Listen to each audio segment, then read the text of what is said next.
Bismillahirrahmanirrahim. Assalamualaikum warahmatullahi wabarakatuh.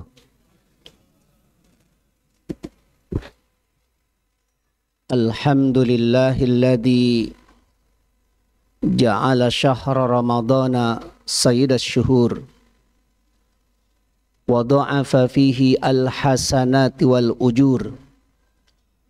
Ashhadu an la ilaha illallah syahadatan tunji qailiha min azabil kubur wa ashhadu anna Muhammadan abduhu wa rasuluh asyrafu amirin wa ma'mur. Allahumma salli wa sallim wa barik ala sayyidina Muhammadin wa ala alihi wa ashabihi wa man tabi'ahum ila yaumil ba'thi wan nusyur. Amma ba'du. Raditu billahi rabba wa bil islami dina wa bi Muhammadin nabiyya wa rasula. Para shaimin dan shaimat rahimakumullah. Mari di awal kultum kita sama-sama membaca dan melafazkan Alhamdulillahi Rabbil Alamin. Puasa yang ke-17 sudah kita lalui. Semoga seluruh rangkaian amal ibadah kita yang sudah kita lakukan, baik puasa kita, infak dan sedekah kita, tilawah kita, dan qiyam Ramadan kita, pahalanya dilipat gandakan oleh Allah Subhanahu wa taala dan doa-doa kita diijabah oleh Allah Subhanahu wa taala. Amin ya rabbal alamin. Para shaimin dan shaimat rahimakumullah. Salah satu manfaat ibadah puasa adalah kesehatan. Sehat lahir dan batin. Di dalam riwayat dikatakan sumu tasihhu. Berpuasalah kamu, maka kamu akan sehat. Penyakit yang dimulai atau yang ada sejak manusia pertama, yang dilakukan oleh iblis terhadap Nabi Adam alaihissalam adalah al-hasad. Di mana hampir semua manusia tidak bisa selamat dari penyakit hasad. Apa itu hasad? Hasad adalah melihat nikmat atau tidak senang, ada merasa tidak senang melihat nikmat yang ada pada orang lain dan dia berharap nikmat itu hilang atau pindah kepada dirinya. Jadi hasad itu adalah merasa tidak senang melihat nikmat yang ada pada orang lain dan dia berharap nikmat yang ada pada orang itu hilang atau pindah kepada dirinya. Penyakit hasad ini sangat berbahaya baik dalam aspek keimanan kita kepada Allah Subhanahu wa taala maupun dalam aspek kesehatan hidup kita di dunia. Betapa tidak ketika kita melihat ada orang yang mendapatkan kenikmatan yang begitu banyak dari Allah Subhanahu wa taala. Kemudian dia tidak senang terhadap nikmat itu yang Allah berikan kepada seseorang. Apalagi dia merasa bahwasanya dirinya lebih mulia, lebih mampu daripada orang itu, maka itu seakan-akan dia tidak redha terhadap keputusan Allah Subhanahu wa taala. Padahal semua nikmat itu Allah yang membagi-bagi. Allah yang menetapkan dan Allah yang menentukan. Kalau dia tidak rela terhadap nikmat yang ada pada orang itu, padahal itu merupakan keputusan Allah Subhanahu wa taala, maka seakan-akan dia mengatakan Allah salah. Allah keputusan tidak benar. Maka ini akan merusak akidah keimanan kita terhadap qada dan qadar yang telah ditetapkan oleh Allah Subhanahu wa taala. Bahaya di dunia adalah bahwa orang yang dengki itu terhadap orang yang didengki, dia berharap agar supaya orang yang dia dengki itu mendapatkan musibah. Orang yang didengki itu nikmatnya hilang. Tapi ternyata orang yang didengki nikmatnya semakin bertambah. Yang dia berharapkan nikmat itu hilang dari dirinya, akan tetapi nikmatnya terus semakin bertambah. Maka di saat itulah orang yang pendengki ini semakin menderita hidupnya. Bahkan yang dia harapkan musibah itu menimpa kepada orang itu, tetapi malah musibah menimpa kepada dirinya. Sehingga hidupnya itu terus menderita sepanjang masa. Ini adalah akibat dari penyakit hasad. Dalam aspek keagamaan, dia akan termasuk menjadi orang yang rugi. Kenapa? Karena dengan sifat hasadnya ini akan menggugurkan pahala-pahala kebaikan yang pernah dia lakukannya. Maka Rasul bersabda, "Iyyakum wal hasad. Fa innal hasada ya'kulul hasanati kama ta'kulun narul hataba." Hindari dan jauhkan sifat dengki.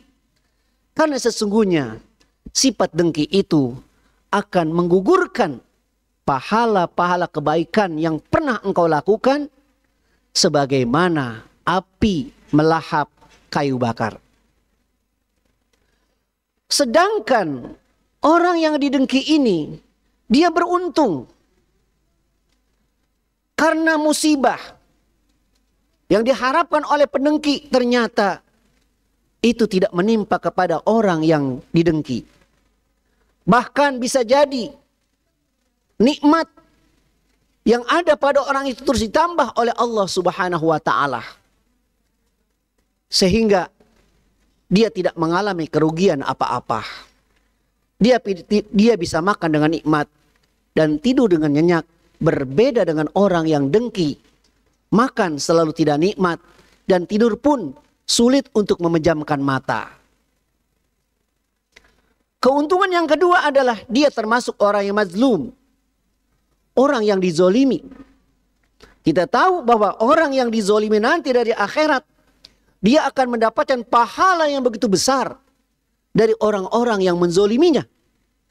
Karena dosa-dosa yang dilakukan oleh orang yang didengki ini akan dilimpahkan dan akan diambil oleh orang-orang yang mendengki. Karena orang yang mendengki ini adalah orang-orang yang telah berbuat zolim terhadap orang yang didengki itu.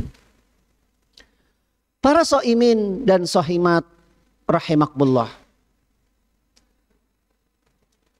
Bahaya sifat hasad ini bisa jadi kalau itu dilakukan oleh orang umum secara personal, maka itu bahayanya hanya akan menimpa dirinya saja. Tapi kalau hasad itu dilakukan oleh orang-orang tertentu, karena penyakit hasad ini akan menimpa kepada seluruh manusia, dan tidak ada yang selamat kecuali yang sedikit dari berbagai macam level. Dari berbagai macam level. Dia menimpa kepada ibu-ibu rumah tangga. Dia akan menimpa kepada orang-orang yang berniaga dan berdagang, yang tokonya berdampingan. Dia juga menimpa kepada para pejabat, para karyawan di dalam sebuah perusahaan. Dan dia juga akan menimpa mengenai kepada para kiai, para ustadz, dan juga bisa disebut sebagai orang yang alim tentang ilmu agama. Dia tidak akan bisa selamat dari sifat hasad ini kecuali hanya sedikit. Namun bedanya adalah apabila hasad itu dilakukan oleh orang biasa, itu bahayanya hanya akan menimpa dirinya saja.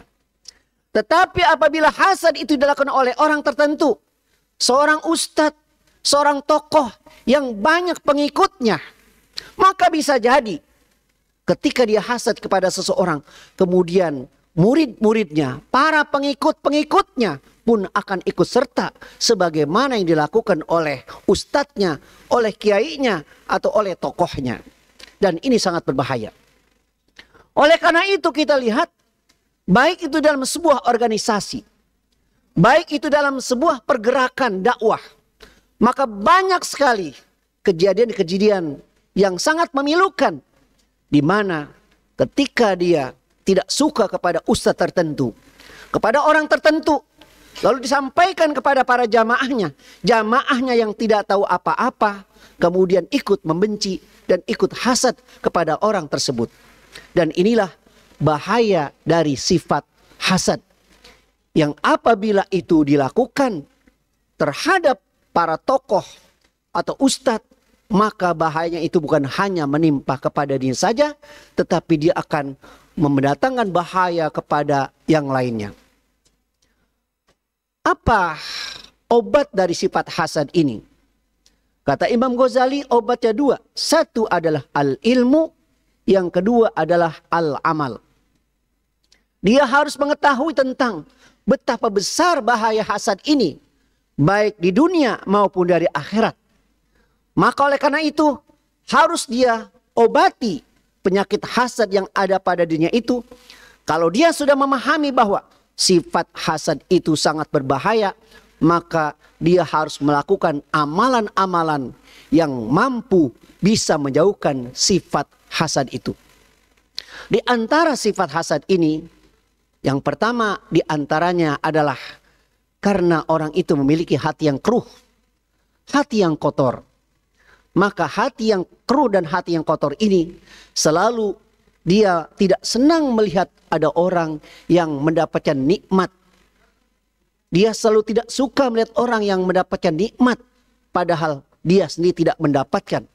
Yang kedua, bisa jadi bagi orang-orang yang tertentu yang sedang bersaing dalam sebuah urusan, orang yang ingin merebut jabatan dengan segala berbagai macam cara, dia mulai memfitnah dan lain sebagainya agar supaya jabatan itu bisa dia raihnya.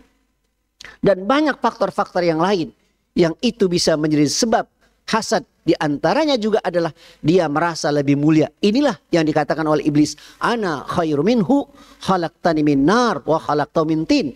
Ketika dia disuruh sujud oleh Allah Subhanahu wa taala kepada Adam, kemudian dia menolak. Ketika ditanya apa sebabnya kamu menolak untuk sujud kepada Adam, dia mengatakan ana khairu minhu khalaqtani min nar wa khalaqtahu min tin. Buat apa saya sujud kepada Adam padahal saya lebih mulia? Harusnya bukan kepada Adam, karena saya yang lebih mulia. Kau ciptakan aku dari api, sedangkan kau ciptakan Adam itu dari tanah. Api bisa membakar, sedangkan tanah diinjak-injak.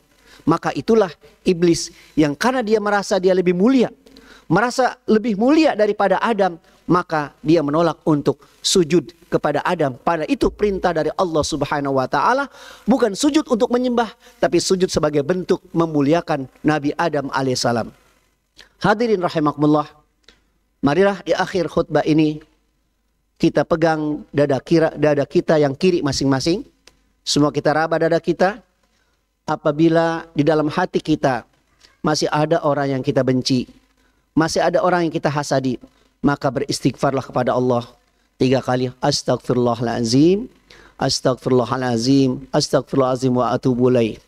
Tapi kalau di dada kita kosong, tidak ada orang yang kita benci, maka bacalah alhamdulillahillazi binikmatihi tatimu sholihat. Alhamdulillahillazi binikmatihi tatimu sholihat. Semoga Allah Subhanahu wa taala memberikan kemuliaan di bulan Ramadan ini. Wallahul muwaffiq ila aqwamit thoriq. Assalamualaikum warahmatullahi wabarakatuh.